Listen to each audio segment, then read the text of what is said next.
Assalamualaikum warahmatullahi wabarakatuh. Kami mahasiswa PPG Prajabatan Angkatan 1 tahun 2023 LPTK Universitas Hamzah Wadi.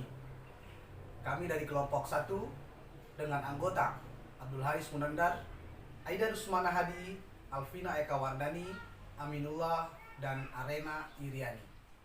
Pada kesempatan ini, kami akan memberikan tanggapan terhadap kasus yang terjadi di ruangan kelas. Ini adalah tugas mata kuliah pemahaman tentang peserta didik dan pembelajarannya.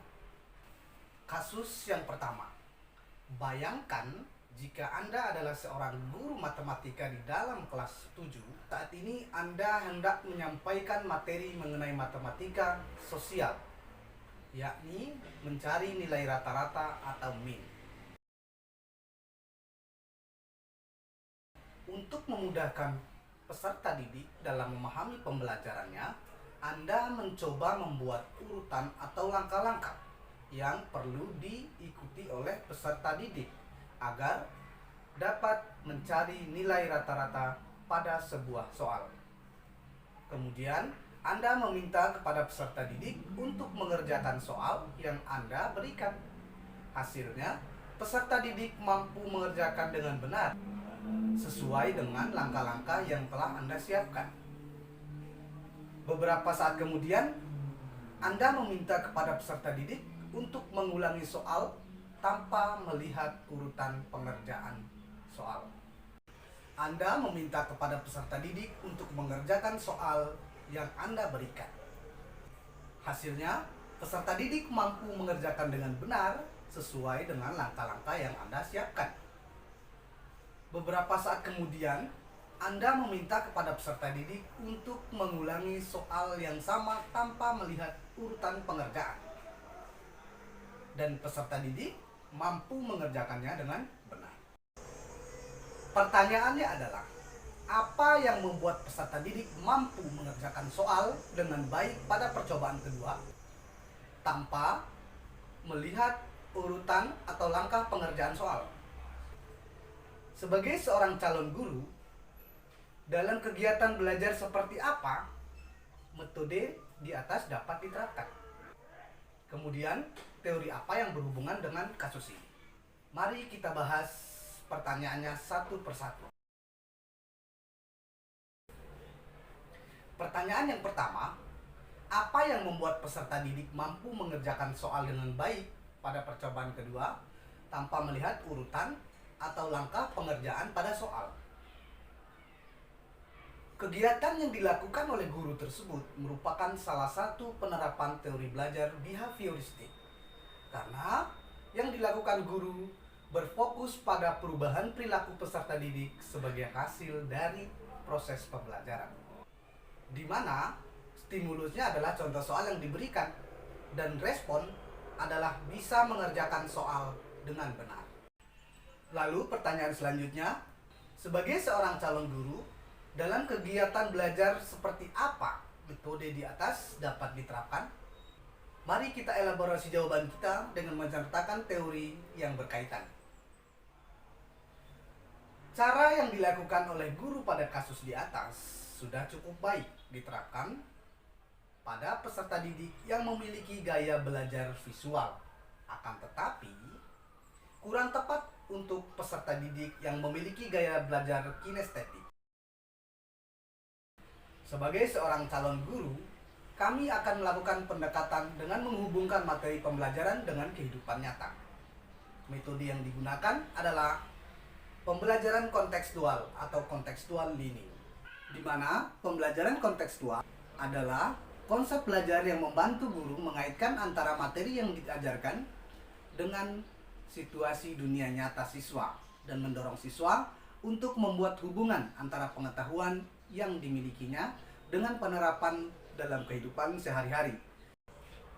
Penerapan pembelajaran kontekstual dalam kelas misalnya dengan menggunakan media kerikil sebanyak 30 biji yang dibagikan kepada 5 orang peserta didik secara tidak merata, sehingga ada peserta didik yang mendapatkan jumlah kerikil, ada yang dapat 10, 5, 6, 7, ataupun 2. Kepada peserta didik lalu diberikan pertanyaan, Jika kerikil dibagi rata terhadap 5 orang peserta didik, maka tiap peserta didik mendapatkan berapa kerikil.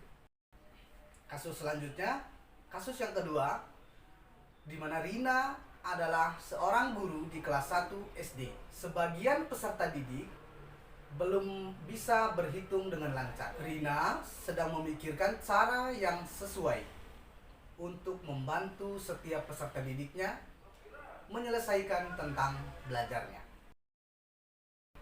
Pertanyaannya adalah, apa yang dapat Rina lakukan untuk membantu peserta didiknya sesuai dengan tahap perkembangan usia?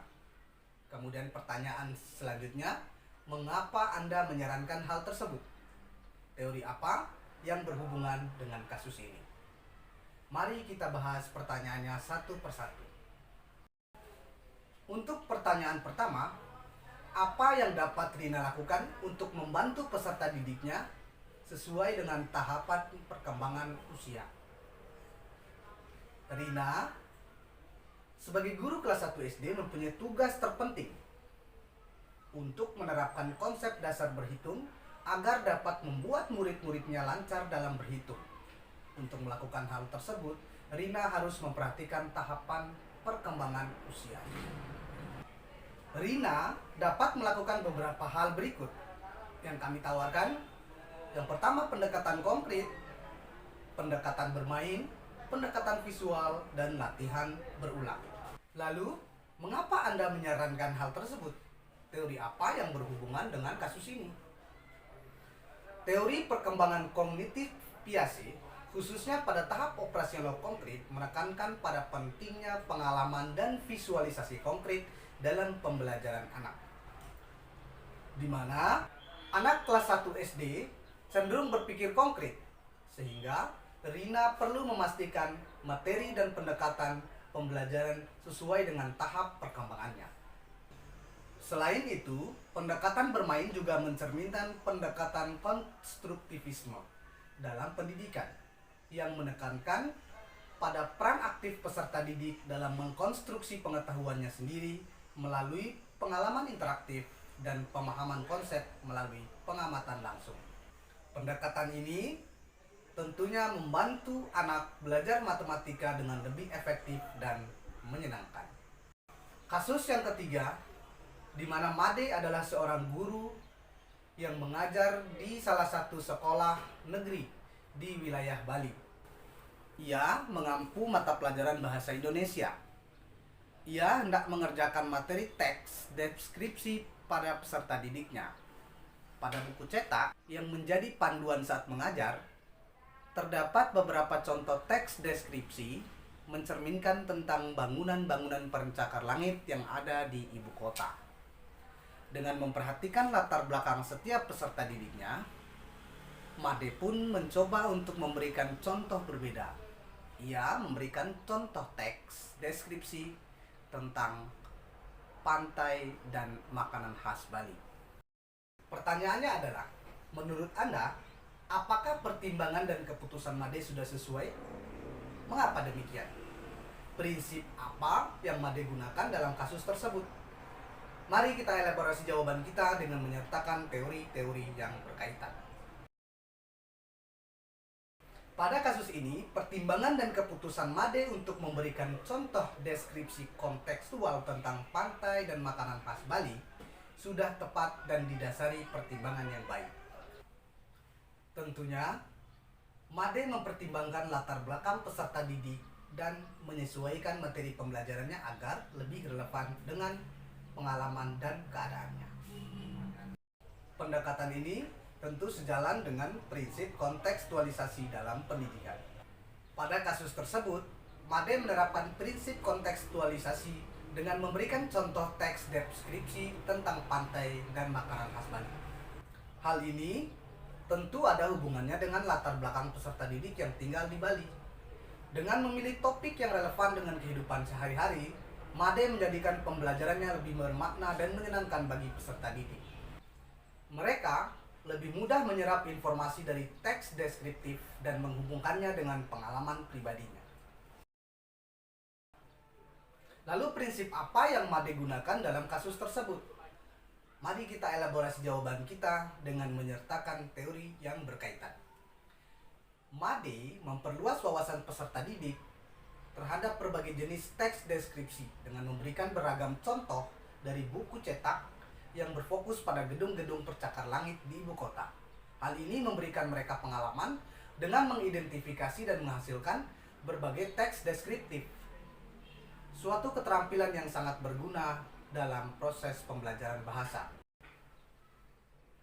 Prinsip yang digunakan MADE sesuai dengan prinsip kontekstual yang menekankan pada pentingnya hubungan pembelajaran dengan pengalaman, budaya, dan latar belakang peserta didik.